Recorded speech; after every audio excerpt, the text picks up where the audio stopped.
everybody. Hi, and welcome back to the Academic Convenience Store. This is Miss Aisha, founder of the Academic Convenience Store. And I just wanted to remind you all that we are in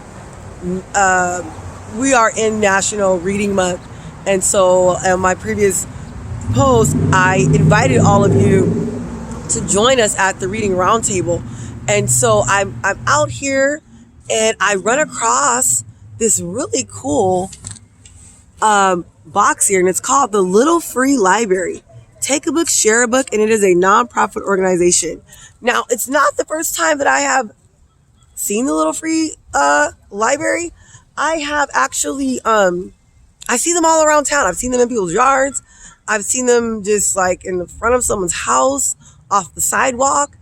And so, that being said, I mean, there's always a great time.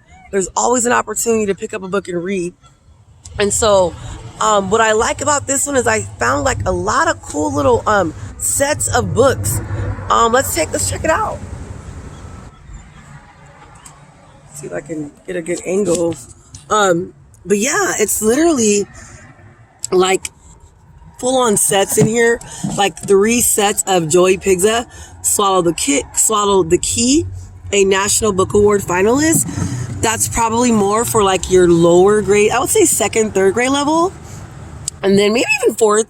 I see here Jerry Spinelli has written a book called Crash. I've seen so many Jerry Spinelli books. I have never seen Crash. There are 3 Crash books in here.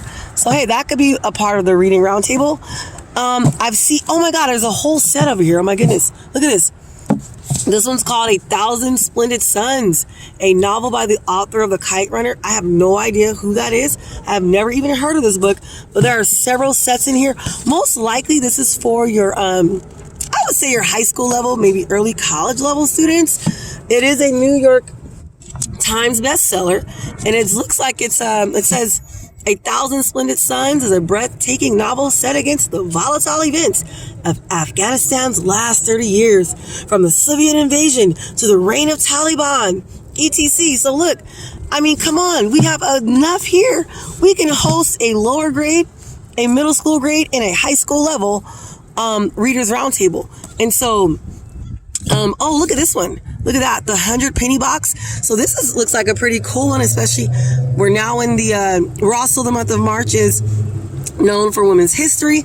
We're coming out of also Black History Month. This will be a wonderful little piece here. And it's only, what does it say? Oh, Michael's great aunt, dude, is 100 years old. She keeps a box in her room filled with pennies, one for each year she has lived. Oh my goodness. Wow. Can you imagine how much little Michael can learn from his great aunt? How many of us know anyone who's actually 100 years old? She's a walking history book. This is wonderful. It's only like 45, 47 pages. And so, and actually has quite a few pictures in here too. So you could probably read that in a day, 2, 3 days. Okay, so this is amazing. Look at that, the epic fail. Like, I hear kids say that all the time. That was an epic fail. I have no idea what this one's about, but hey, read it and find out. So anyway, guys, I mean, this is pretty cool. This is really cool. And one thing I will say about the Readers Roundtable workshop is it also will help you as you participate in the Wonderful Writers Workshop. Because guess what? These books are great models for how you could become a wonderful writer. And so, previously I have spoken about the 3 main genres, you know, narrative, informative, opinion. And reading these kind of books are great models for that. So reading can also help with your writing. So building your vocabulary, all of that. So again, this is Miss Aisha. I want you to participate in the Reading Roundtable Workshop. Please email me. I'll drop the link in the description box. I'll also post my email if there are any schools, organizations, homeschool families, hit me up as well. And so hey, we can start this Reading Roundtable Workshop ASAP. Have a great day. Thank you again for stopping by the Academic Convenience Store, where you can find fun, fast, and functional facts.